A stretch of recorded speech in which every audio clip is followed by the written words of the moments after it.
Fundamental right, मौलिक अधिकार के बारे में, फंडामेंटल राइट मौलिक अधिकार।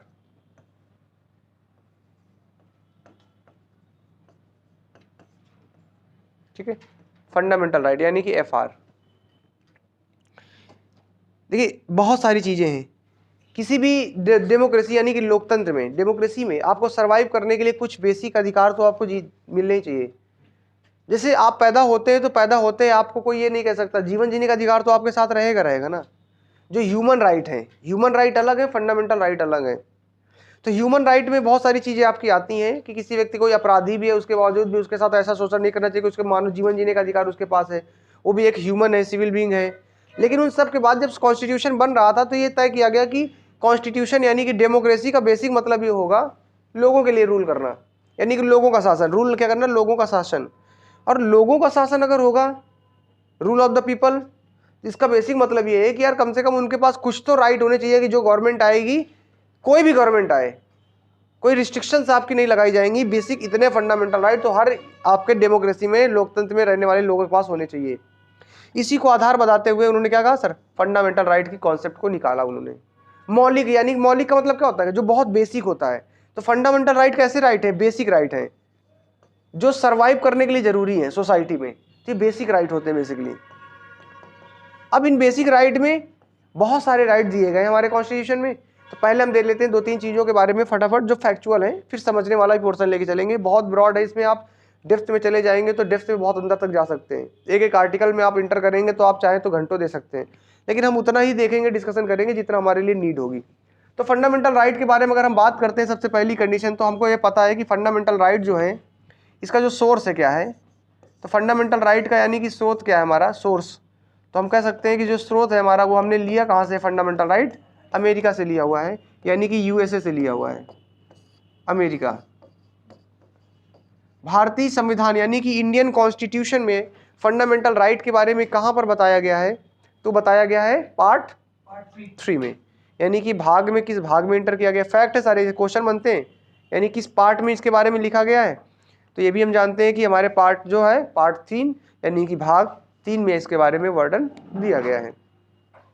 तीसरा एक और फैक्ट यहाँ पर सीधा सीधा पूछ लेता है, भैया कि अगर फंडामेंटल राइट दिए गए हैं हमारे कॉन्स्टिट्यूशन में तो किस आर्टिकल से किस आर्टिकल तक दिए गए हैं। तो आर्टिकल में अगर हम देखेंगे, अनुच्छेद के बारे में बात करेंगे, तो बेसिकली हमारे संविधान में, भारतीय संविधान में जो आर्टिकल है आपका, वो आर्टिकल 12 से लेकर के आर्टिकल 35 तक दिए गए। इसके साथ साथ में एक और फैक्ट यहीं पर ऐड कर लेते हैं, आर्टिकल 12 से लेकर के आर्टिकल 35 है, प्रेजेंट टाइम में कितने हमारे फंडामेंटल राइट है, प्रेजेंट में यानी कि वर्तमान में कितने मौलिक अधिकार हैं, वर्तमान में 6 फंडामेंटल राइट है FR। जबकि हमारे पास ऐसा मूलतः संविधान जब बनाया गया था, when the constitution was form, then there is a 7 fundamental right, 7 मौलिक अधिकार थे हमारे पास, ठीक है ना। तो जब ओरिजिनली अगर हम देखेंगे यानी कि मूलतः आपका, तो हमारे पास 7 फंडामेंटल राइट थे, 7। लेकिन एक फंडामेंटल राइट हटा दिया गया है इसमें आपका, इसीलिए अब क्या बचे, 6 बचे हैं। और वो कौन सा हटाया गया है सर, आपका राइट टू प्रॉपर्टी, यानी कि संपत्ति का अधिकार जो होगा, राइट टू प्रॉपर्टी, संपत्ति का अधिकार, ये हमारा हटा दिया गया है। संपत्ति बताएंगे, सब बताएंगे, क्या टेंशन ले रहे हो। संपत्ति का अधिकार 44वें संविधान संशोधन द्वारा 1978 इसको हटा दिया गया है। तो ये तो बेसिक हमारे कुछ फैक्ट्स हैं जिनके बारे में आपको आइडिया होना चाहिए जब हम मौलिक अधिकार पढ़ना शुरू करते हैं, फंडामेंटल राइट, ठीक है। जैसे ये आप नोट करते चलिए, नोट हो गया, ठीक है, आप लोग नोट करते चलिए। अच्छा, मैं जैसे आपसे कहूँ कि मौलिक अधिकार किस तरह के अधिकार हैं जिनके साथ कोई गवर्नमेंट छेड़छाड़ नहीं करती है। एग्जाम्पल मैं आपको थोड़ा सा देता हूँ, समझाने का प्रयास करता हूँ। आपको जैसे पैसे की ज़रूरत है, ठीक है, पैसे की ज़रूरत है, इसको नोट कर लो, थोड़ा इंटरेस्टिंग बनाते हैं फिर आगे। अच्छा, लिख रहे हैं क्या आप, पैसे की ज़रूरत है, आपके पास 3 ऑप्शन है। पहला ऑप्शन ये है सर आपके पास कि पापा के पैंट से निकाल लो पैसा जा करके, पता नहीं चलेगा, 100 की गड्डी पड़ी कई सारी, ऑप्शन है सर, ठीक है ना। मैं बता रहा हूँ फंडामेंटल राइट क्या महत्व रखते हैं, ठीक है, कितनी वैल्यू रखते हैं अपने आप में, और ये सबके पास है। तो एक ऑप्शन क्या होगा सर आपके पास, कि अगर आप थोड़ा सा एक चीज़ और थोड़ा सा अगर आप मतलब पॉइंट ऑफ व्यू भी बताते हैं अभी, एक ऑप्शन आपके पास क्या, पापा का पैंट में पड़ा हुआ है, पैंट से आपने निकाल लिया। दूसरा ऑप्शन आपके पास क्या है, चलिए इसको बताते हैं। 3 ऑप्शन है सर आपके पास। मनी आपको रिक्वायरमेंट है और आपको पता है कि पैसा आपको रैंडम चाहिए, उससे कोई समझौता नहीं। तो ये पापा की पैंट है और ये जेब है, ठीक है, पैंट, पापा की पैंट, ठीक है। अब पापा की पैंट एक आपके पास आ चुकी है सर। यहां पर एक ऑप्शन है पैसे का, पहला ऑप्शन है सर।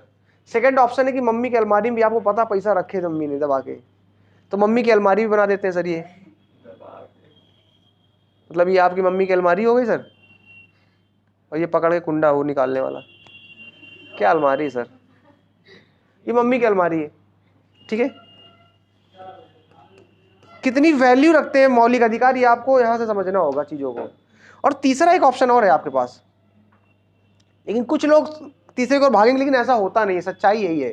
तीसरा ऑप्शन ये है कि सर आपके पास मंदिर, आपने देखा कि सर मंदिर का जो दान पात्र है,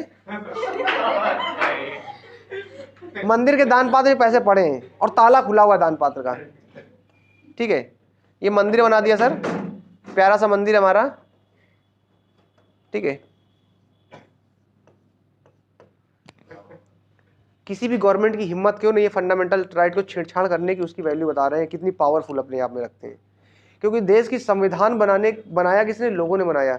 देश चल किसके लिए रहा है, लोगों के लिए चल रहा है। कौन चला रहा है, लोगों के लिए चलाया जा रहा है, लोगों के द्वारा चलाया जा रहा है।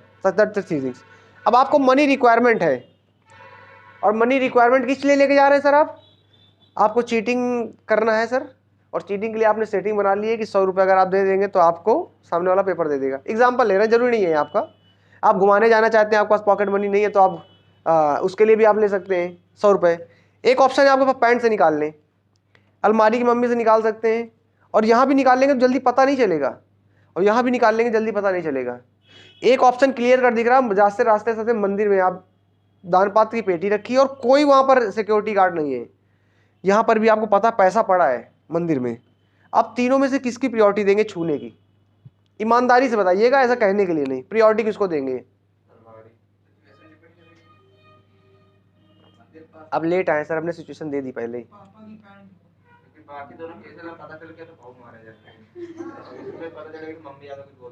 अच्छा ऐसा कैसे पर्टिकुलर है,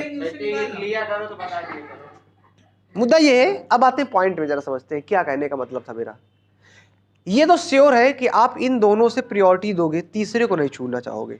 अगर आप थोड़ा सा भी रिलीजियस पॉइंट ऑफ व्यू से हो, यानी थोड़ा सा भी धार्मिक होगे, बहुत ही नास्तिक इंसान हो तो कोई फर्क नहीं पड़ता है, ऊपर वाला कहाँ, कोई होता ही नहीं हो तो पत्थर रखे हैं। लेकिन अगर आप थोड़े भी धार्मिक हो, और डेमोक्रेसी में धर्म की व्याख्या की गई है और धर्म को महत्व दिया गया है, रिलीजन को महत्व दिया गया है, फंडामेंटल राइट ही पढ़ रहे हैं, कहीं बाहर नहीं जा रहे हैं, तो आपके पास ये वाला ऑप्शन तो खारिज कर दिया जाए। जबकि आपको पता ऊपर ही 10 का नोट अभी अभी चढ़ा गया रखा ऊपर, लेकिन आप हिम्मत नहीं करोगे मंदिर में से पैसा उठाने की, या आपको किराया की जरूरत है, घर में कोई नहीं है, बिना पूछे आप पैसा लेना है आपको, और ये रूल है कि बिना पूछे पैसा लेंगे नहीं, तो आप यहाँ से तब भी नहीं उठाना चाहिए, क्योंकि आपको पता पेपर है, भगवान से अगर चुराओगे तो पता लगा वो श्राप दे दिए तो पेपर ही खराब हो गया। That is the point of view. तो आप यहाँ से नहीं उठाना चाहोगे, क्यों? उसके पीछे रीजन ये है कि प्योर है, सैक्रेड है, पवित्र है। जब भी कोई ऐसी चीज होती है ना, तो उसके साथ आप छेड़छाड़ नहीं करना चाहते हो। बिलीव है आपका, भले ही वो कुछ करे ना, लेकिन विश्वास जो होता है ना, लोकतंत्र में भी तो यही है ना, विश्वास के दम पे तो चल रहा है। अगर कोई सरकार आए और मौलिक अधिकारों का हनन कर दे, हटा दे, तो क्या कर लोगे? सुप्रीम कोर्ट बैठा है उसके लिए, फंडामेंटल स्ट्रक्चर नहीं चेंज कर सकते, लेकिन हटाने को तो हटा सकती है ना, उसके पास पूर्ण बहुमत है, फुल मेजोरिटी है, और वो चाहे तो चेंज कर दे। लेकिन कोई भी गवर्नमेंट इसको नहीं छूना चाहेगी, यानी कि ये जो है ना, ये behave as a fundamental right काम करते हैं, मौलिक अधिकार। लेकिन कुछ ऐसे अधिकार भी आपके पास होते हैं जो मौलिक अधिकार नहीं है, लेकिन वो लीगल राइट है। और ये जो राइट है ना, ये वाले, ये लीगल राइट है। यहां पर आपकी संभावना है कि इनको ब्रेक कर सकते हैं आप। हेलमेट बनाया गया है पहनना, तो अगर आप हेलमेट नहीं भी पहनते हैं तो लॉ को तो वायलेट कर रहे हैं, वहां भी संविधान के द्वारा जो बनाए गए कानून उनको तो वायलेट कर ही रहे हैं, लेकिन उसके लिए कोई बड़ी पनिशमेंट नहीं है। तो आप आसानी से क्या करते हैं, कर लेते हैं। यहाँ पे अगर आप चुराएंगे तो आपका पता चल जाएगा तो बस ज़्यादा होगा तो डांट पड़ जाएगी, और एक्सट्रीम लेवल की खतरनाक होगी तो झाड़ू वाड़ू पड़ सकती है। लेकिन इससे ज़्यादा कुछ नहीं होगा, क्योंकि 100 रुपये निकाल रहे हैं, अब पूरा अलमारी नहीं बेचने जा रहे हैं मम्मी की न पापा की, और संभावना है कि ना भी पता चले। हेलमेट आप नहीं लगाएंगे तो बहुत कम चांसेस है कि पकड़ में आएंगे, क्योंकि बहुत सारे ऐसे ट्रैवलिंग कर रहे हैं बिना हेलमेट के। लेकिन अगर आप फंडामेंटल राइट के साथ छेड़छाड़ करेंगे तो दिक्कत है। सरकार अगर मौलिक अधिकार किसी एक व्यक्ति के साथ भी छेड़छाड़ करेगी तो पूरे देश में क्या हो सकता है, मूवमेंट हो सकता है, आंदोलन हो सकता है। द थिंग इज दैट मौलिक अधिकार इतनी महत्व रखते हैं। तो हम बात क्या कर रहे थे, मौलिक अधिकारों की बात कर रहे थे। यहाँ पर कहने का मतलब मेरा यही है कि मौलिक अधिकार जो हमारे संविधान में दिए गए हैं, कॉन्स्टिट्यूशन में, इनको बहुत ही पवित्र माना गया है, सैक्रेड माना गया है। इनको सैक्रेड कहा जाता है, पवित्र कहा जाता है, अधिकार है, और कोई भी इनके साथ छेड़छाड़ करने के लिए रेडी नहीं होगा। इसीलिए कोई भी सरकार जल्दी इनको छेड़छाड़ नहीं करती है। हाँ, किए गए हैं, संशोधन किए गए हैं, बहुत सारे किए गए होंगे, वो हम बात करेंगे, क्योंकि हमने बात की थोड़ा सा डेप्थ में लेते हुए चलेंगे चीज़ों को, तो इस बार एक्सपेंड करेंगे हम लोग। तो पैंट से पैसा निकाल लीजिएगा आप, ठीक है, क्योंकि यहाँ आता जाता रहता है ना, तो पता नहीं चलेगा। यहाँ मम्मी की हिम्मत ना करना मम्मी के पैंट निकालना अलमारी का, क्योंकि वो अगर 1 रुपया भी रखी होंगी ना, उनको याददाश्त रहती है, उनको फिक्स की 1 रुपया यहाँ रखा गया था, कहाँ गया। पापा की थोड़ा याददाश्त कम होती है, और अगर शाम को वापस आए हैं घर तो उसके बाद निकालने का आसान तरीका होता है, उनको खुद नहीं पता होता कितना जेब में पड़ा है। सुबह मत निकालना, सुबह तक गिन चुके होते हैं, शाम को आने के बाद थक चुके होते हैं, बहुत कम गिनते हैं। ठीक है, तो आइए पॉइंट की बात कर लेते हैं। मौलिक अधिकारों में हम जरा देखेंगे हमारे पास 6 फंडामेंटल राइट कौन कौन से हैं, 6 हमारे एफआर कौन कौन से हैं वर्तमान में, और इनको थोड़ा सा फोकस करते हुए चलेंगे। पहला आपका जो फंडामेंटल राइट है, पहला जो हमारा फंडामेंटल राइट है वो है हमारा समानता का राइट इक्वल टू, समानता का अधिकार, समानता का अधिकार। हो गया भैया पेपर आपका, पेपर हो गया, चलिए। समानता का अधिकार, राइट टू इक्वलिटी, लिखते जाइएगा भैया आप लोग, जल्दी से साथ में ही लिखते चलिएगा, क्योंकि हम आगे बात करेंगे, रुकेंगे नहीं। समानता के अधिकार में हमारा मौलिक अधिकारों में अगर देखेंगे 12 से लेकर के 35 आर्टिकल तक हमारे दिए गए हैं मौलिक अधिकार, और उन मौलिक अधिकारों में से जो इसका आर्टिकल है वो आर्टिकल 14 से लेकर के आर्टिकल 18 तक हमारे संविधान में लिखे गए हैं समानता के अधिकारों के बारे में। दूसरा जो मौलिक अधिकार है सर हमारा फंडामेंटल राइट है, वो है क्या सर, राइट टू फ्रीडम, यानी कि स्वतंत्रता का अधिकार, स्वतंत्रता का अधिकार, स्वतंत्रता का अधिकार। स्वतंत्रता के अधिकार के बारे में अगर हम बात करें सर, तो इसके बारे में दिया गया है राइट टू फ्रीडम में आर्टिकल 19 से लेकर के आर्टिकल 22, ठीक है, स्वतंत्रता का अधिकार, राइट टू फ्रीडम।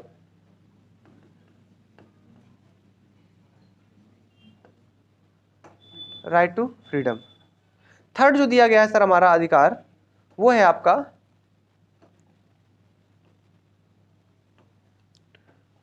कौन सा सर, शोषण के विरुद्ध अधिकार, राइट अगेंस्ट एक्सप्लॉयटेशन, शोषण के विरुद्ध अधिकार,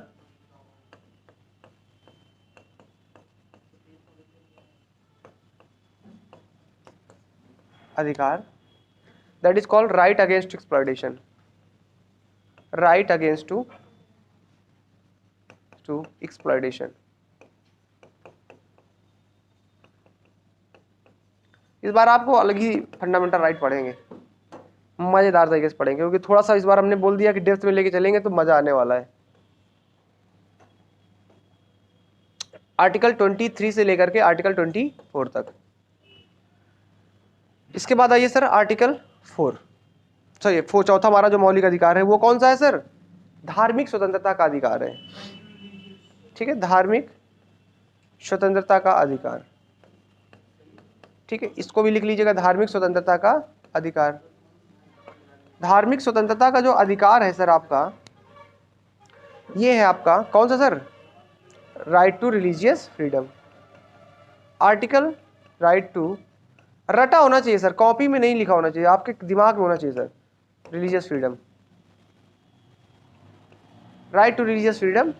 आर्टिकल इसमें आप कह सकते हैं आर्टिकल 25 से लेकर के 28 तक दिए गए हैं सर, इसमें आर्टिकल 25 से लेकर के 28 तक दिए गए हैं। इसके बाद सर आपका एक और मौलिक अधिकार है 5वां, और उसे कहा जाता है एजुकेशनल एंड कल्चरल राइट, सांस्कृतिक और शिक्षा का अधिकार। सांस्कृतिक एंड और शिक्षा का अधिकार। आप सर लिख क्यों नहीं रहे?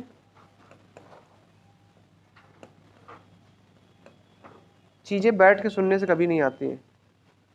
सांस्कृतिक और शिक्षा का अधिकार, cultural and educational right, cultural and educational right. आप ही के लिए तो हिंदी और इंग्लिश दोनों बोलते हैं और हमारी वैल्यू ही नहीं कोई। सर इसका जो हमारा आर्टिकल दिया गया है, आर्टिकल 29 से लेकर आर्टिकल 30 में दिया गया है। और सर आखिरी जो हमारा मौलिक अधिकार है, फंडामेंटल राइट है, वो है सर हमारा कौन सा? उसे कहते हैं सर आपका, यस, संवैधानिक उपचार का अधिकार, राइट टू कॉन्स्टिट्यूशनल रेमेडी। संवैधानिक उपचार का अधिकार, राइट टू कॉन्स्टिट्यूशनल रेमेडी। इस वाले में हम आपको ऐसी ऐसी चीजें बताएंगे जो आपने शायद ही कभी पढ़ी होंगी। उपचार का अधिकार, ये गारंटी है, आप चाहे जहां से पढ़ लें, नहीं आपको बहुत सारी चीजें मिलने वाली हैं। कॉन्स्टिट्यूशनल रेमेडी, न्यूशनल रेमेडी, यानी कि ये हमारे 6 फंडामेंटल राइट है और इनका आर्टिकल जो लिखा गया है हमारे संविधान में, आर्टिकल 32 में दिया गया है। इन 6 मौलिक अधिकारों के बारे में हमें डिस्कशन करना है, लेकिन इसके अलावा हम लोग डिस्कस करेंगे आर्टिकल 33, आर्टिकल 34 और आर्टिकल 35, क्योंकि यहाँ से भी क्वेश्चन अच्छे आ रहे हैं। कहीं पे कोर्ट मार्शल लॉ के बारे में बात करता है, कोई बात करता है कि अगर आप CBI में हो गए तो क्या आपके पास ये अधिकार रहेंगे, अगर आप IB में हो गए तो क्या आपके पास ये अधिकार रहेंगे, आप डिफेंस में तो क्या आपके पास सारे फंडामेंटल राइट होते हैं, कौन कौन सी रिस्ट्रिक्शंस आपके ऊपर लग जाएंगी, वो सब आर्टिकल 33, 34, 35 में एक्सप्लेन किया गया है। अगर किसी फंडामेंटल राइट में कोई चेंज करना होगा तो कौन करेगा? क्या राष्ट्रपति को अधिकार है या प्रधानमंत्री को अधिकार है? किसको अधिकार होगा? तो फंडामेंटल राइट में अगर कोई चेंजमेंट करना है किसी भी फंडामेंटल राइट में, तो ये किया जाता है संसद के द्वारा, पार्लियामेंट के द्वारा, संसद के द्वारा कोई भी चेंज अगर करना होगा। और इसी के बारे में आर्टिकल 35 में बताया गया है, आर्टिकल 35 में बताया गया है कैसे करेगी, उसके सारी प्रक्रियाएं भी दी गई हैं, सारी चीज़ों के बारे में हम देखेंगे बाद में। तो भैया ये तो बेसिक आइडिया आपको हो गया कि क्या है आपका, ठीक है। अब आते हैं, जरा बात कर लेते हैं सर आर्टिकल। जब हमने देखा सर ये हमारे फंडामेंटल राइट्स हैं, हमने ये देखा सर कि पॉइंट आ जाता बार बार सर, मौलिक अधिकार जो है वो शुरू होते हैं कहाँ से लेकर के, आर्टिकल 12 से लेकर के शुरू होते हैं आर्टिकल 35 तक। और हमने जो मौलिक अधिकारों के बारे में बात किया वो आर्टिकल 14 से शुरू किया है कि पहला मारा है। तो 2 आर्टिकल छूट रहे हैं, आर्टिकल 12 एंड आर्टिकल 13 बेसिकली। तो आर्टिकल 12 एंड आर्टिकल 13 में आपका थोड़ा थोड़ा देख लेते हैं क्या क्या चीज़ें दी गई है, और इसके बारे में फिर हम आगे बात करेंगे जब हम एक नया टॉपिक लेंगे। जुडिशियल रिव्यू खुद अपने आप में एक टॉपिक है, जिसके बारे में आर्टिकल 13 के बारे में फिर से पढ़ना होता है, लेकिन हम यहाँ पर छोटा सा केवल एक्सप्लेनेशन देंगे आपको हल्का सा कि 12 और 13 में क्या दिया गया है। फिर आगे आते हैं पहला फंडामेंटल राइट और वहाँ से पॉइंट को एक्सप्लेन करना चालू करते हैं। तो आपको ये पता होना चाहिए कि सर आर्टिकल जो 12 है, आर्टिकल 12 और आर्टिकल 13 में क्या दिया गया है, इसके बारे में हमारे फंडामेंटल राइट में शुरू करने से पहले इसको छोड़ दिया जाता है। तो आर्टिकल 12 और आर्टिकल 13 जो है इनमें कुछ तो दिया गया होगा ना, बता सकते हैं क्या दिया गया है? किसी को आइडिया? किसी ने पढ़ा हुआ है फंडामेंटल राइट इससे पहले?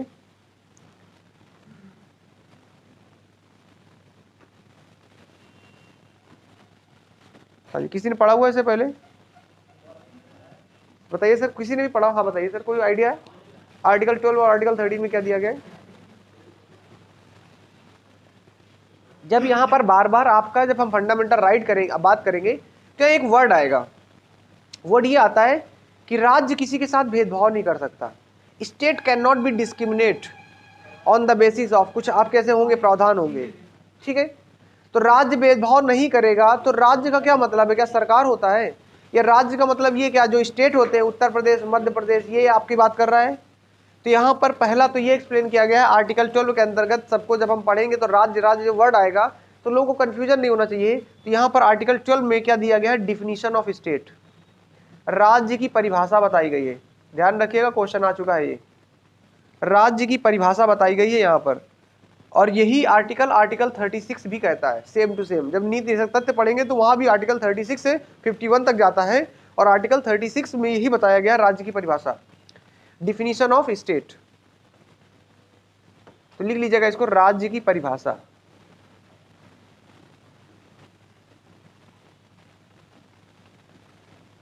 और राज्य की परिभाषा जब आप बात करेंगे तो राज्य क्या है तो आपको पता होना चाहिए था। तो यहां बताया गया है कि राज्य क्या होगा। क्या है राज्य? यस, सेंट्रल में बैठी हुई जो गवर्नमेंट है, एग्जीक्यूटिव है, उसे स्टेट कहा जाएगा। स्टेट का मतलब ये वाली स्टेट नहीं, मध्य प्रदेश, उत्तर प्रदेश, ठीक है। यानी कि संघ की कार्यपालिका, संघ की कार्यपालिका,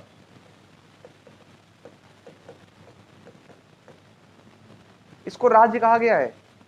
दैट क्या? एग्जीक्यूटिव, लिख लीजिएगा, एग्जीक्यूटिव इन सेंट्रल लेवल, जो गवर्नमेंट होगी वो राज्य के रूप में काम कहलाएगी।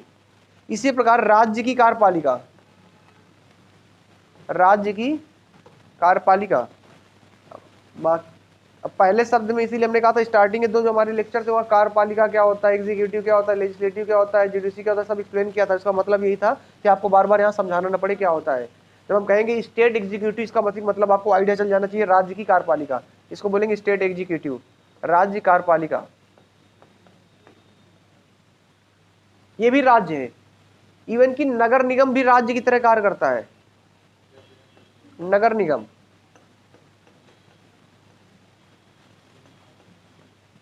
इवन कि आपका LIC भी राज्य की तरह काम करेगा, इसको भी डाला गया यहाँ पे, ये ध्यान रखिएगा। कुछ चीजें आपको हैं तो राज्य के बेसिकली टर्म में आपका, राज्य के टर्म में आपका एक्सप्लेन करने के बारे में यहाँ बताया गया आर्टिकल 12 में कि राज्य क्या क्या होता है। सरकारें, सिंपल सी भाषा में अगर आप समझना चाहते हैं तो जो सरकारें होती है वो राज्य है। जब भेदभाव की बात आएगा तो कौन करेगा? स्टेट गवर्नमेंट, सेंट्रल गवर्नमेंट आपके साथ डिस्क्रिमिनेट करेगी ना, भेदभाव करेगी। तो यहाँ पर डिफिनीशन जो दी गई है वो एक्चुअली यहाँ दी गई है। और आर्टिकल 13 में ये भी बताया गया है, किसके बारे में? न्यायिक पुनरावलोकन, जुडिशियल रिव्यू के बारे में। न्यायिक पुनरावलोकन, इसको भी आप ऐड कर लीजिएगा, न्यायिक पुनरावलोकन, जुडिशियल रिव्यू, न्यायिक पुनरावलोकन, इंग्लिश में कहते हैं judicial review. Most important article है सर ये, जुडिशियल रिव्यू।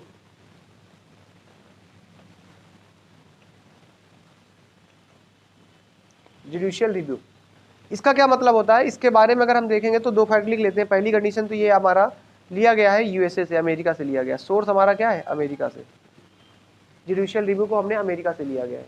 कार्य क्या है कि जब किसी फंडामेंटल राइट का वायलेशन होता है, किसी मौलिक अधिकार का वायलेशन होगा, तो अब आर्टिकल 32 का प्रयोग करते हुए आप जाएंगे कहाँ? सुप्रीम कोर्ट में।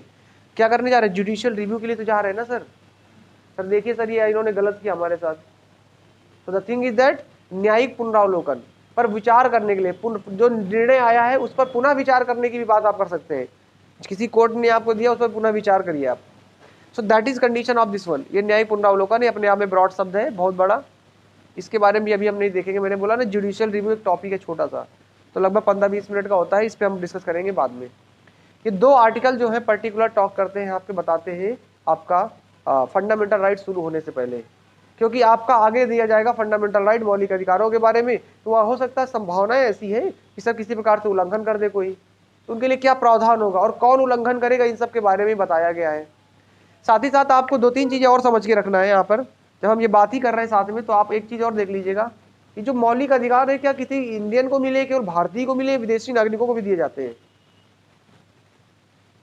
जो मौलिक अधिकार है क्या सिर्फ भारतीयों को मिलते हैं, इंडियन को मिलते हैं, कि विदेशी नागरिकों को भी देते हैं हम लोग? क्योंकि इंडिया भाई संविधान है। अच्छा, तो यहाँ पर ध्यान रखिएगा, जो आर्टिकल है, बिल्कुल सही कहा इन्होंने कि कुछ आर्टिकल ऐसे हैं जिनमें सिर्फ भारतीय नागरिकों का अधिकार होगा, इसके अलावा सारे के सारे आर्टिकल सबके लिए, ऑल राउंड। भाई अगर कोई विदेशी व्यक्ति आया भारत में, इसका मतलब ये थोड़ा ना कि आप उसके कानून के साथ असमानता करेंगे, in the equalities of law, तो उसके साथ भी चलेगा ना। अगर कोई उसके साथ किसी प्रकार का अपराध करता है तो उसको भी अधिकार है कि वो FIR कराए जा करके। फ्रीडम तो उसको भी होगी ना सर, लेकिन लिमिटेशन फ्रीडम की होगी। जीने का अधिकार उसका थोड़ा छीन सकते हो आप। अगर वो उत्तर भारत आ गया तो मतलब उसको मार दो, तो जीवन लाइफ जा रही ना उसकी सर।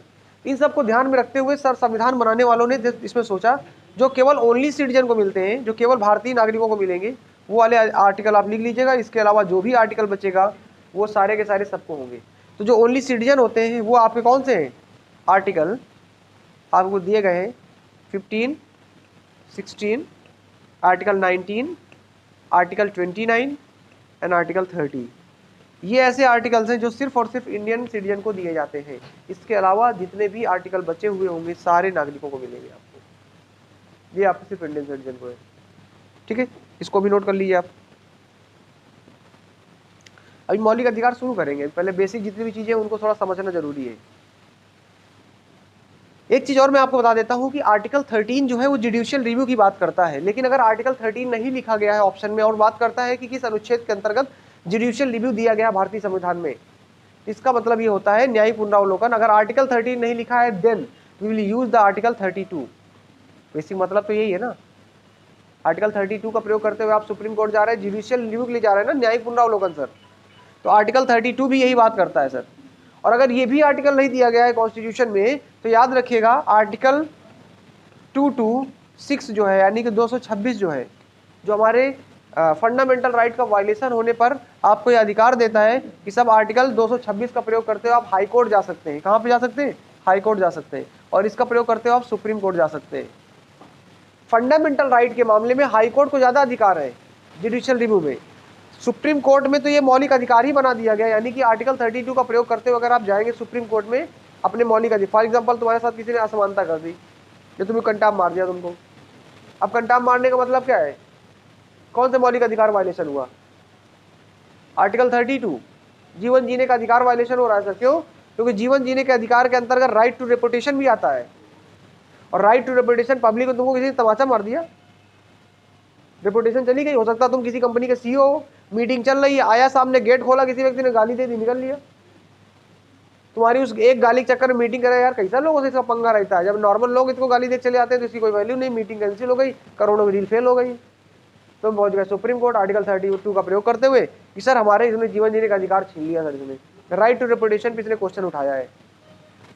तो बताना क्या चाहता हूं मैं? बताना ये चाहता हूं कि आर्टिकल 32 का प्रयोग करते हुए जब आप सुप्रीम कोर्ट जाएंगे तो सुप्रीम कोर्ट इस बात को सुनने से इनकार नहीं कर सकता है, उसे सुनवाई करनी पड़ेगी। क्योंकि आर्टिकल 32 में जो दिया गया है राइट टू रेमेडी, संवैधानिक उपचार, वो खुद एक मौलिक अधिकार है और मौलिक अधिकार कोई चेंज कर नहीं सकता। लेकिन अगर आप आर्टिकल 226 के पास जाए का प्रयोग करते हो हाई कोर्ट में जाएंगे तो हाई कोर्ट चाहे तो मना कर सकती है। वो कहते कि भैया हमारे पास समय नहीं है, तुम सुप्रीम कोर्ट जाओ, वहां बात करो जाकर। क्योंकि 226 के तहत ये प्रावधान तो दिया गया है कि फंडामेंटल राइट की सुनवाई के लिए जाएंगे वहां पे, लेकिन ये कोई मौलिक अधिकार नहीं है, उसकी मर्जी पर निर्भर करता है। तो इस मामले में हाई कोर्ट सुप्रीम कोर्ट से ज्यादा ताकतवर होता है। तो इसको भी थोड़ा ध्यान में रखना है। आर्टिकल 32 और आर्टिकल 226 के बाद में, या फंडामेंटल राइट से जुड़े हुए आर्टिकल ये, इतना अगर क्लियर हो रहा है तो हम एक मौलिक अधिकार लेते हैं और उसको शुरुआत करते हैं। जी बताइए। ये सिर्फ इंडियन सिटीजन के लिए दिए जाते हैं। Article 15, article 16, article 19, article 29 and article 30, ये सिर्फ इंडियन सिटीजन के हैं। इसके अलावा बचे हुए सभी लोगों के लिए मिलेंगे। ओनली सिटीजन ऑफ इंडिया लिख लेना, ओनली सिटीजन ऑफ इंडिया। यहां तक क्लियर हो रहा है चीजों को, आगे बात की जा सकती है।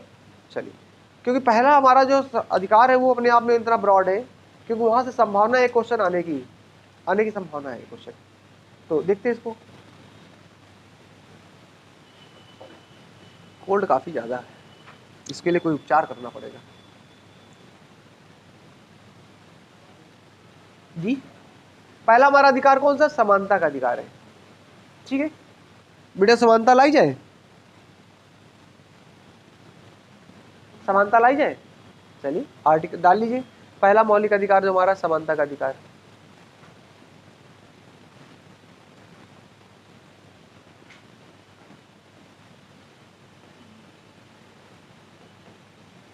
समानता का अधिकार।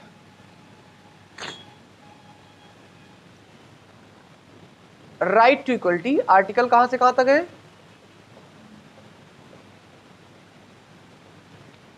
तो पहले ऐसा करते हैं, रिकैप कर लेते हैं। आर्टिकल 14 से लेके आर्टिकल 18 तक के सारे मौलिक अधिकार समझ लेते हैं, फिर 1 ले लेंगे थोड़ा सा, या चाहे तो हम एक एक आर्टिकल ही लेके चलते हैं। चलो एक एक लेके चलते हैं, एक साल लेंगे तो फिर मजा नहीं आएगी। तो आर्टिकल 14 से लेकर आर्टिकल 18 तक में, तो आर्टिकल 14 में भी कुछ लिखा गया होगा, आर्टिकल 15 में कुछ लिखा गया होगा, आर्टिकल 16 में कुछ लिखा गया होगा, आर्टिकल 17 में भी कुछ होगा और आर्टिकल 18 में भी कुछ होगा। आर्टिकल 14 में क्या क्या दिया गया है तो जरा इसको समझिएगा। इसके तहत ही पहला जो हमारा मौलिक अधिकार है आर्टिकल 14 कहता है किसके बारे में? कानून के सामने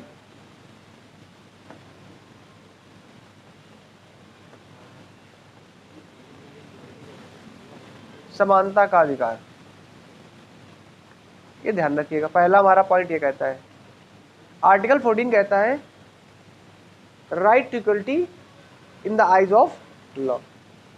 ठीक है, लिख लेना, equality in the eyes of law,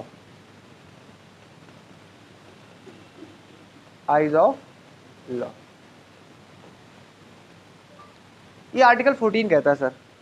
अच्छा, आर्टिकल 14 के बारे में ही कहा गया सर, तो जरा थोड़ा सा और समझते हैं चीज़ों को लेकर के। यानी कि कानून के सामने जो समानता होगी ये अधिकार हमारा जो है आर्टिकल 14 कहता है। इसका क्या मतलब है? इसके दो तरीके, दो क्लासिफिकेशन किए जाते हैं, जरा समझिएगा बात को यहाँ पर। पहले हम दो चीज़ें बता देते हैं इसको और दोनों का मतलब समझ लेते हैं। कानून के सामने समान तो होंगे, इसका मतलब है कि सभी लोग कानून के मायने से, यानी कि संविधान के आगे सभी लोग समान है, क्योंकि संविधान कॉन्स्टिट्यूशन देश का सबसे बड़ा कानून माना जाता है। अगर आपसे कहा जाए biggest law of the country क्या है, तो किसी भी डेमोक्रेसी में सबसे बड़ा कानून होगा संविधान। ये मत सोचना संविधान एक कानून है, संविधान एक कानून ही है। कानून की किताब का सबसे बड़ा कानून कहा जाता है संविधान को। ऐसा कोई क्वेश्चन अगर आए और कॉन्स्टिट्यूशन ऑप्शन में पढ़ा है तो आप ये मत सोचने लगना ये कैसा क्वेश्चन है, वो खुद अपने आप में लॉ है। It is the biggest law of the country, जो दूसरे लॉ को क्या देता है? गारंटी देता है। कोई भी लॉ अगर पार्लियामेंट बनाती है और अगर वो कॉन्स्टिट्यूशन के अगेंस्ट चला गया तो याद रखना उस लॉ को तुरंत कैंसिल कर दिया जाएगा। अगर वो कैंसिल नहीं कर रहा है तो सुप्रीम कोर्ट इसके लिए तुरंत आगे आएगा, क्योंकि फाइनल इंटरप्रिटेशन किसके हाथों में? संविधान की व्याख्या करने का अधिकार सुप्रीम कोर्ट के हाथों में है। तो उसे देखेंगे तो यहाँ पर दो तरीके हैं। पहला तरीका एक ये है सर, जब हम कहते हैं कानून के सामने समानता, तो क्या सभी लोग समान तौर पे हैं? समानता की बात तो उन्हीं के साथ की जाएगी ना जो लोग समान हैं। समानता का मतलब क्या यहाँ पे दो किया गया है, दो वर्ड समानता आ गया सर। अब समानता किसकी करेंगे सर? तो क्वेश्चन एक बहुत ही सिंपल सा एग्जांपल आप ले लीजिए। जैसे एग्जांपल सिंपल सा ये है कि सर एक व्यक्ति है रेस, आपकी रनिंग की रेस में खड़े दो लोग, और हम कह रहे हैं समानता करेंगे सर, किसी के साथ भेदभाव नहीं करेंगे। जो पहले रेस में 100 मीटर की रेस में जीत के आएगा सर उसको हम बिल्कुल फेयर तरीके से डिसीजन देंगे। लेकिन जो दौड़ने वाले लोग हैं उसमें एक व्यक्ति है जिसका पैर नहीं है एक, और एक व्यक्ति है जिसके दोनों पैर फिजिकली तौर पर स्ट्रांग है। हम तो कह रहे हैं सर हम समानता करेंगे, लेकिन क्या आपको नहीं लगता दोनों पहले ही असमान थे तो समानता कहाँ से आ जाएगी? तो स्टेट की ये भी जिम्मेदारी है कि जो लोग असमान नहीं है उनको पहले समान तौर पे लाओ। अगर आप रेस करा रहे हो तो दो उन लोगों की रेस कराइए दोनों कंप्लीटली फिजिकल तौर पे स्ट्रांग है। और यही काम होता है रिजर्वेशन का। जो लोग कहते हैं रिजर्वेशन बहुत खराब है, तो पहले रिजर्वेशन की कॉन्सेप्ट समझिए क्या है। आरक्षण का सिर्फ ये काम होता है कि उस रेस तक लाने में जो दोनों लोग दौड़ रहे हैं उनको इक्वल कर दो पहले। ठीक है, इसका वो अलग मुद्दा है कि इसका मिसयूज हो रहा है, तरीके इसके अलग हो रहे हैं, वो अलग मुद्दा है। लेकिन जो रिजर्वेशन आरक्षण की जो सोच थी वो ये थी, आरक्षण की यही सोच थी, और डॉक्टर बी आर अम्बेडकर की यही सोच थी। और उन्होंने कहा भी था कि अगले 10 वर्षों तक हम इसको कर रहे हैं, इसके बाद जो भी सरकार होगी उस समय उसको हटा देना चाहिए। लेकिन ये प्रावधान हटाए। आज भी आरक्षण रिजर्वेशन एक टेम्परेरी प्रावधान है, कोई आपका कॉन्स्टिट्यूशन में परमानेंट प्रावधान नहीं है। कोई भी सरकार चाहे तो हटा सकती है, लेकिन सरकारें छूने की हिम्मत नहीं करेंगी क्योंकि उसके पीछे समस्या है। जिस भी कास्ट का, जिस भी उसके रिलीजन का वो हटाएंगे, सिंपल सी बात, तो लोग सड़कों में आ जाएंगे, तो कौन सरकार झेले। इसलिए अब सरकार आरक्षण के मुद्दे को छूना ही नहीं चाहती। एक छोटा सा आरक्षण 0.5% का 2% के लिए तो साला पूरा जाट आंदोलन खड़ा हो जाता है, हरियाणा जल जाता है। सोचो अगर पूरे देश से आरक्षण व्यवस्था हटाई जाए हर कास्ट के, तो पूरा आदमी तो सड़कों में आ जाएगा, देश जलने लग सकता है। तो अब ये क्या बन चुकी है, एक बुराई बन चुकी है। चलिए उस मुद्दे पे नहीं देखेंगे बात। मुद्दा हमारा क्या है सर, आरक्षण के बारे में जब नहीं बात कर रहे, क्योंकि आरक्षण के बारे में इसलिए बात कर रहे हैं समानता के अधिकार में आरक्षण के बारे में बात की गई है। आर्टिकल जो 15 है वो आरक्षण के बारे में बात करता है, आर्टिकल 16 आरक्षण के बारे में बात करता है। शिक्षण संस्थानों में यानी कि एजुकेशनल इंस्टीट्यूशन में जो भी रिजर्वेशन दिया जाता है, जैसे आप IIT में जाएंगे, नीट में जाएंगे, सीटें रिजर्व होती है, कट ऑफ अलग अलग आता है, अलग अलग के लिए, जनरल के लगाएगा, OBC के लिए लगाएगा, SC के लिए लगाएगा। ये जो प्रावधान है ये आर्टिकल 15 देता है, इसलिए देखने वाले यहाँ पर। अब आपको लगेगा या तो इनइक्वलिटी, क्योंकि संविधान में एक तरफ ये भी कह रहा हो कि सभी लोग समान है, ठीक है, तो उसके बारे में बात करेंगे। तो इसके बारे में कह रहा है कि equality in the eyes of law एक अलग है, इक्वलिटी जिसको कहते हैं इक्वलिटी बिफोर द लॉ। लिख लीजिएगा इसको जरा पॉइंट। इसको दो तरीके हैं, दोनों का मतलब बता रहे हैं आपको हम। तो कानून के सामने समानता का अधिकार अनुच्छेद 14 में दिया गया है, लेकिन इसके दो क्लासिफिकेशन और दोनों में पूछ लेता है कि इस प्रावधान कहाँ से लिया गया है। तो एक कंडीशन तो ये है कि इक्वलिटी बिफोर लॉ, ये कह सकते हो इक्वलिटी बिफोर लॉ। चलेगा? थोड़ा थोड़ा डेप्थ चलेगा कि नहीं चलेगा? कि सन्नाटा था, मजा नहीं आ रहा है? चलेगा। और एक वर्ड आता है इक्वल प्रोटेक्शन ऑफ लॉ। आप जरा समझिए दोनों वर्ड का मतलब क्या है, अलग अलग वर्ड है। इक्वल प्रोटेक्शन ऑफ लॉ, इसका मतलब है कानून के सामने समानता,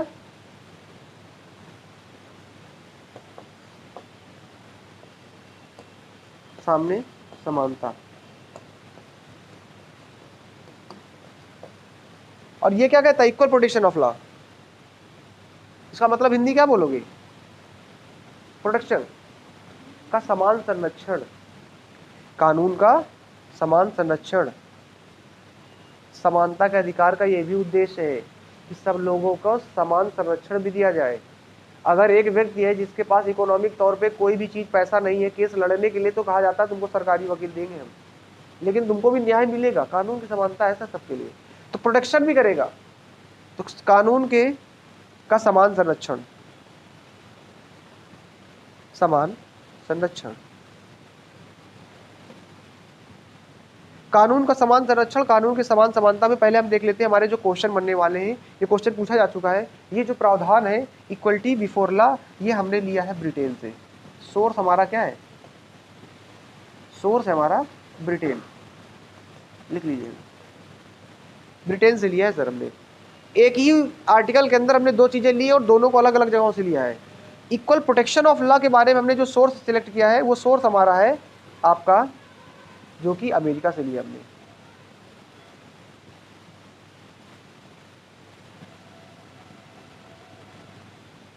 इसका मतलब यही है कि सर सभी के साथ समान व्यवहार किया जाएगा। कोई भी हो, अमीर गरीब हो, मुकेश अंबानी का लड़का भी अगर किसी का मर्डर करेगा तो उसके खिलाफ जो जिला न्यायालय होगी, जिस कोर्ट जिस डिस्ट्रिक्ट में पड़ रहा होगा, वहां पर उसी तरीके से समान कटघरे के अंदर हम क्या करेंगे? केस की सुनवाई करेंगे। बेस्ट एग्जाम्पल शाहरुख खान का लड़का, देख लीजिए, शाहरुख खान के लड़के का सेम समान व्यवहार किया गया सर। जब तक कि आरोपी साबित, देखो ऐसा नहीं कि सर हम उसको छोड़ देंगे। आप शाहरुख खान के स्टारडम के लड़के से कोई फर्क नहीं पड़ता सर। अब आपका नजरिया कुछ भी हो सकता है, लेकिन कानून सबको बराबर देखेगा। कल को बहुत सारे लोग इस ओपिनियन को रखते हैं कि सर इतना बड़ा मतलब स्टारडम है शाहरुख खान का, तो उसके साथ ऐसा नहीं करना चाहिए था। क्यों सर? कानून समान है सर। एक गरीब इंसान के साथ में अगर कोई केस होता है तो क्या उसको छूट मिलती नहीं मिलती है? तो आपको ये भी ध्यान रखना होगा, अमीर हो या गरीब हो, सबके साथ समान व्यवहार किया जाएगा। अगर उसके पास चार्ज लगा है और उसको कस्टडी दी गई तो रखना पड़ेगा समान व्यवहार तरीके से। जेल में रहो, खाना खाओ, जो प्रक्रिया है, इसे कोई फर्क नहीं पड़ता है। चाहे फिर आप संजय दत्त क्यों ना हो, चाहे सलमान खान क्यों ना हो, कानून सबके साथ समान व्यवहार करेगा। देखिए ना, जेल में संजय दत्त को भी रह के आना पड़ता है और सलमान खान को भी जाना पड़ता है। मुद्दा ये है। हाँ, आसाराम भैया तो आसाराम में टिके, आसाराम हो चाहे राम रहीम हो, इसे कोई फर्क नहीं पड़ता है, जाना तो पड़ेगा भैया। राधे माँ भी एक है, लेकिन वो भी गई नहीं है। आजकल जितने भी ये सब इस तरह के नाम वाले सब वही जेल में के पाए जाते हैं। चलिए आइए इसमें, लेकिन ये ध्यान रखना होगा कि जिसके खिलाफ आप चार्ज लगा रहे हैं वो कौन है।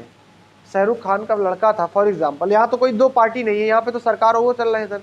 लेकिन अगर किसी के खिलाफ ऐसा होता, फॉर एग्जांपल शाहरुख खान, जैसे अभी देखिए सलमान खान का बाइक राइडिंग वाला केस, दो लोग थे जिनके ऊपर चलाया गया, वो एक आम आदमी थे, रोड पे लेटे हुए थे, उनके पास इतना पैसा नहीं है। सलमान खान के पास इतना पैसा कि चाहेंगे तो देश का सबसे बड़ा वकील हायर कर सकते हैं, पैसा है, हायर करते भी है। तो फिर सरकार को यह भी ध्यान रखना पड़ेगा सामने वाली जो पार्टी है, क्या सर उसको इक्वल प्रोटेक्शन ऑफ लॉ मिल रहा है? वैसे तो सामने वाला वकील ही नहीं हायर कर पाएगा, 2 सेकंड में हार जाएगा। और कोर्ट में केस कैसे हार जीत इसलिए नहीं तय होती है कि सर कौन सही कौन गलत है, जिसके जितना प्रूफ जो साबित कर ले जाए। इसलिए सरकार की भी जिम्मेदारी है कि सर उनको क्या दिया जाएगा? इक्वल प्रोटेक्शन ऑफ लॉ दिया जाएगा, समान संरक्षण। और यही तो मैं बात कर रहा हूँ रेस में। पहले आप उन दोनों को रेस में लाइए, बराबर इक्वलिटी में लाइए, फिर फाइट करिए sir. That is a point of view. एक लड़का है आईआईटी में, जैसे आप पढ़ाई के रिजर्वेशन की बात करते हैं, इसी मुद्दे को इसी को बता रहे हैं, प्रोडक्शन ऑफ लॉ को, फिर आगे बढ़ते हैं। इसका मतलब क्या कहने का है? इसका मतलब कहने का यह है कि ये कहता है nature of justice of law. क्या बताता है? Justice of law, nature of justice of law. इसके बारे में क्या है? इसका बहुत बहुत कॉम्प्लेक्सिटीज है, इसमें थोड़ा सा एक वर्ड और बता देते हैं आपको। क्या टाइम हो रहा है? ठीक है, चलिए आइए। तो मुद्दा क्या है सर? ये पॉइंट समझ में आ गया कि नहीं आ गया है? इक्वल प्रोटेक्शन ऑफ लॉ क्या होता है? इक्वलिटी बिफोर लॉ क्या होता है? कानून के साथ सामने समानता, कानून का समान संरक्षण, ये दोनों हमारा आर्टिकल 14 यानी कि समानता का अधिकार देता है। कानून के सामने समानता का अधिकार है। Equality in the eyes of law, इसके बारे में बात करता है। सोर्सेज आपको कहाँ ध्यान रखना है, आपसे इतने से डेप्थ में अंदर कभी नहीं जाने वाला है। बहुत पूछेगा बस इतना पूछ लेगा, इससे ऊपर नहीं पूछने वाला। ठीक है, आगे पॉइंट की बात कर लेते हैं। सर एक आपको देता है nature of justice of law.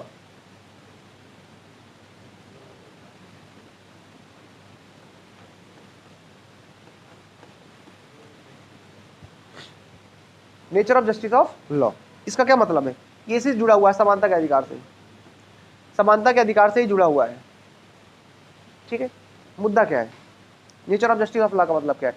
समानता का अधिकार है ना, कानून के सामने समानता है सर, लेकिन समान संरक्षण दिया जाएगा और इक्वलिटी बिफोर लॉ, ये दो चीजों को ध्यान में रखते हुए एक जरा सा बात करते हैं। और nature of justice of law का मतलब क्या होता है, जरा आपको आइडिया लग जाएगा sir. Nature of justice of law, एक छोटी सी स्टोरी ऐसे लिखिए। हाँ जी, आर्टिकल नहीं सर, ये आर्टिकल 14 को और एक्सप्लेन करता है सर, समानता के अधिकार को बताता है। एक nature of justice of law बोलते हैं इसको, कि न्याय जो है ना, न्याय की प्रकृति तो होनी चाहिए ना सर। ऐसा निर्णय नहीं देना है सर कि जो आपका उल्लंघन करता हो जस्टिस को, ऐसा डिसीजन आप थोड़ा दे देंगे जो न्याय के खिलाफ हो। जज हुए कोई भी हो, जज को इतनी पावर होती है कि चाहे तो वो कोर्ट कहीं भी लगा दे, किसी भी जगह पे लगा सकता है। जैसे किसी भी निर्णय का, जैसे फॉर एग्जांपल एयरप्लेन में चल रहा है, कोई रैंडम डिसीजन लेना तो चाहेगा तो एयरप्लेन में कोर्ट बना सकता है, इस जज के पास पावर है। ठीक है, तो एक छोटी सी स्टोरी आपको बताते हैं। मुद्दा क्या है, कहने का मतलब क्या, नेचर ऑफ जस्टिस का मतलब क्या होता है? नेचर ऑफ जस्टिस का बहुत बड़ा पावर है आपका, ये अपने आप में ये सबको कंट्रोल करता है। जस्ट इमेजिन करो कोई जज है कानपुर का, और कानपुर में ही क्राइम कर दे, वो क्राइम कर दिया कानपुर का। एसडीएम जो होता है ना, जज के रूप में काम करता है, और ये रियल इंसिडेंट है, रियल इंसिडेंट है।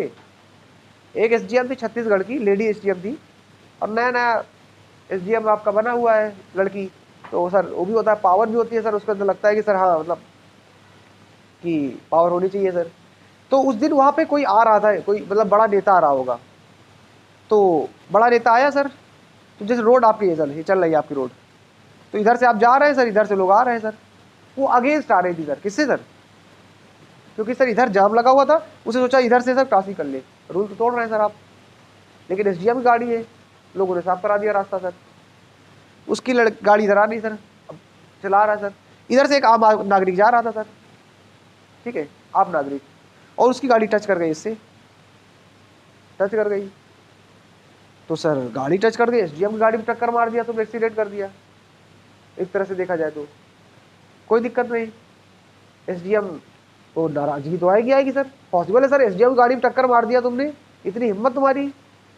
तो बेचारा वो ऑफिस, नॉर्मल ऑफिस की तैयारी रहा होगा, तो अपना गया ऑफिस से, उसके बाद घर आया, लौट के घर लौटने के बाद आया होगा, उसने आराम से नहाया धोना डिनर के लिए बैठा। थोड़ी देर बाद पता लगा 2 पुलिस वाले आए, कह रहे ससुराल चलना है आपको।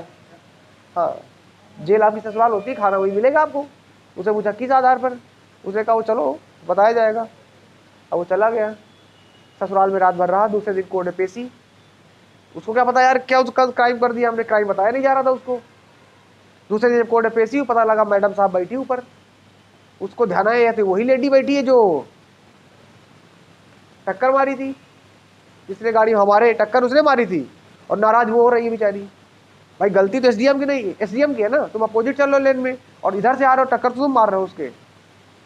जज बनी बैठी, उसने कटघरे में किया, उसने कहा कि आप, अब केस की बारी आई, भाई केस के खिलाफ चल रहा है। तो बताया गया कि ड्राइवर वर्सेस आदमी केस चलाया जा रहा है। ड्राइवर ने कंप्लेन की है कि भाई साहब ने टक्कर मारी है हमारी गाड़ी में। किसके ड्राइवर ने? एसडीएम के ड्राइवर ने। जज कौन है? निर्णय किसके फेवर में जाएगा? संभावना 99% है ड्राइवर के फेवर में जाएगा। तो मैडम साहब ने कार्रवाई शुरू कर दिया। लेकिन ये जो लड़का था इसने कभी आईएएस तैयारी कर रखी होगी, सिलेक्शन नहीं हुआ बात अलग है, इनका सिलेक्शन हो गया, लेकिन इसने भी आईएएस तैयारी कर रखी थी और इसने अच्छी खासी पढ़ाई की थी। और मैडम जी आर्टिकल 14 को अच्छे से पढ़ना भूल गई होंगी। उस दिन एग्जाम में उस साल भाई जब नहीं भी आया हो, लेकिन इसने आर्टिकल 14 बहुत अच्छे से पढ़ रखा था। इसको पता था नेचर ऑफ जस्टिस, और ये मामला सच है, इसको आप हल्के मत लेना, सही मामला है बिल्कुल। मैडम ने कहा कि आपके खिलाफ केस किया जा रहा है। कह रहा मैडम कोई औचित्य नहीं बनता सर केस को बुलाने का, पहले आप कोर्ट के जज की कुर्सी छोड़िए, उसके बाद हमसे कोर्ट में फाइट करिएगा। उसने कहा ये क्यों? उसने कहा कि जैसे आप कोर्ट के जज बन ही नहीं सकते सर नेचर ऑफ जस्टिस के अकॉर्डिंग, क्योंकि जिसके खिलाफ केस चल रहा है, दो लोगों के मामले बीच में जो केस चल रहा है, आप भले पदाधिकारी उस पद के हैं, लेकिन जिन दो लोगों के बीच में केस चलेगा वो निर्णय देने की कंडीशन में नहीं बैठ सकता, और केस तो हमारे और आपके बीच में। तो मैडम ने कहा कि हमारे और आपके बीच में केस ही नहीं है, ये ड्राइवर और आपके बीच में केस है, तो हम तो जज बन ही सकते हैं। तो उन्होंने कहा कि आप जज नहीं बन सकते, क्योंकि ड्राइवर आपका है, इनडायरेक्ट रूप से वो आपको रिप्रेजेंट कर रहा है, ड्राइवर तो ड्यूटी कर रहा है, क्योंकि पढ़ा लिखा था ना, बेवकूफ़ तो था नहीं, वो आईएएस तैयारी किया था, सिलेक्शन नहीं हुआ तो क्या हुआ। उसने कहा ड्राइवर आपका है और उस समय ड्यूटी में जो चल रहा है वो आपकी ड्यूटी के लिए कर रहा है, तो ड्राइवर इनडायरेक्ट रूप से आपके लिए रिस्पॉन्सिबल है, तो एक्सीडेंट होगा उसके जिम्मेदार आप होंगे, ना कि ड्राइवर होगा। तो मामला गड़बड़ हो गया। अब वो मानने को तैयार ही नहीं कि मुद्दा क्या है, कि जिस मामले पे निर्णय दिया जा रहा है, नेचर ऑफ जस्टिस यही कहता है कि निर्णय देने वाले के बीच में ही अगर विवाद है तो वो उस पद में नहीं रह सकता, पहले उस पद से छोड़ना होगा, उसका डिसीजन कोई और देगा। ये लॉ के बारे में बात कर रहा है। फिर बाद में उनको समझाया दूसरे लोगों ने कि मैडम बात मान जाओ, नहीं हाई कोर्ट में तुम्हारी नौकरी खा जाएगा जाके। उसने कहा ठीक है आप डिसीजन दो, हम हाई कोर्ट जाएंगे, हाई कोर्ट में कर देंगे जा करके। और फाइनली डिसीजन यही हुआ था छत्तीसगढ़ में, उस एसडीएम ने केस वापस लिया और उसके बाद उसने सॉरी लिखा, हलफनामा करने के बाद उसको वापस भेजा। द थिंग इज दैट कि नेचर ऑफ जस्टिस में इतनी पावर है, अगर आप वास्तव में अच्छे से जानते हैं चीज़ों को, तो आपके खिलाफ अन्याय कोई नहीं कर सकता है। समस्या बस ये है कि आपको पता नहीं और आप यूज नहीं कर पा रहे हो। डीएम और एसडीएम का पद बहुत पावरफुल होता है, बस यूज करना आना चाहिए सर। एक से खतरनाक लोग हमारे देश में रहे, जैसे कहते हैं ना कि सर न्यायाधीश, ये तो आजकल सुप्रीम कोर्ट बड़ा चल रहा मामले में कि सर प्रधानमंत्री के दबाव रहता है, सर न्यायाधीश के अंदर इतनी पावर है कि चाहे तो कुछ भी कर सकता है सर, अपने पावर का यूज करते हुए। एक चुनाव आयुक्त जिसकी नियुक्ति करता है राष्ट्रपति और हटा नहीं सकता राष्ट्रपति, चुनाव आयुक्त ने प्रधानमंत्री को अच्छा खासा रास्ता दिखाया है। तो that is the point of view. तो नेचर ऑफ जस्टिस को ध्यान में रखना है। ऐसा ही केस और आया था, एक जज भाई साहब ट्रैवल कर रहे थे, कहाँ पे, ट्रेन में। टीटी ने कहा भाई साहब बताइए टिकट दिखाइए, ये नेचर ऑफ जस्टिस है, कानून के साथ समानता है। टिकट दिखाई, उन्होंने कहा कि हम तो जज हैं, हमसे टिकट कौन लेगा। उन्होंने कहा ठीक है जज हो तो कोई बात नहीं, अपना कार्ड दिखाओ। कह रहा था हम जज हैं, हमसे तुम कार्ड मांगोगे। कहा जज हो तो क्या वो कार्ड दिखा दो, आपकी फीस माफ हो जाएगी, भाई टिकट नहीं लेना पड़ेगा, जज को नहीं लेना पड़ता है, लेकिन पहले दिखाइए तो कार्ड आपका। वो कार्ड दिखाने को उनके रिस्पेक्ट में लग गई, हमसे जज से कार्ड मांग रहा है सर, और हम जज हैं। आजकल ऐसे लोग बहुत सारे रोड में ऐसे होते हैं, चालान काटने के पहले हमसे तुम चालान काटोगे। The thing is that TT बहुत खतरनाक रहा, उसने तुरंत मारा चालान, काट दिस। अब चालान काटने के बाद जाएगा कहाँ, कोर्ट में जाएगा, और जज वही था उसी जिले का। उसने कहा ट्रेन में लगेगी कोर्ट, ट्रेन उसने कोर्ट बना दी, ट्रेन रुकवाई तुरंत on the spot, railway station का ट्रेन रोको। ट्रेन रुकवाने के बाद तुरंत कोर्ट, तुरंत डिसीजन देना चालू कर दिया। लेकिन टीटी भी सिलेक्ट तैयारी कर रहा था आईएएस की, सिलेक्शन नहीं हुआ तो क्या हुआ, टीटी बन गया। उसने भी पढ़ रखा था नेचर ऑफ जस्टिस को। उसने कहा आप ये कर ही नहीं सकते, हमारे और आपके बीच का मामला, तो आप जज हो ही नहीं सकते ना। बाद में भाई साहब ने भी सॉरी मांगा, फिर टीटी जो दिखाया कि हाँ बिल्ला मेरा ये जज हम है, अगले बार ऐसा नहीं होगा। तो पावर बहुत है, आपको पता होना चाहिए क्या है, आपको अपने पद का प्रयोग करना है। जी लड़ सकते, केस लड़ सकते ना, तो जज थोड़ा ना होगे तुम। केस लड़ना अलग है, जज थोड़ा ना अलग है, वो तो प्राइवेट है, आप पद का दुरुपयोग थोड़ा करेंगे। मुद्दा इज दैट वन। तो मतलब समझ आया ना सर नेचर ऑफ जस्टिस का मतलब क्या है। तो हमारा आर्टिकल जो 14 है ये क्लियर हो गया। यही आर्टिकल 14 किसके बारे में बात कर रहा है, लॉ के बारे में बात कर रहा है। नेचर ऑफ जस्टिस यही है, सबके साथ समान व्यवहार होगा, आप कितने पावरफुल है, कौन है, इससे कोई फर्क नहीं पड़ता है। Everybody is equal in the eyes of law, ये आर्टिकल 14 कहता है। आर्टिकल 15 डाल लीजिए।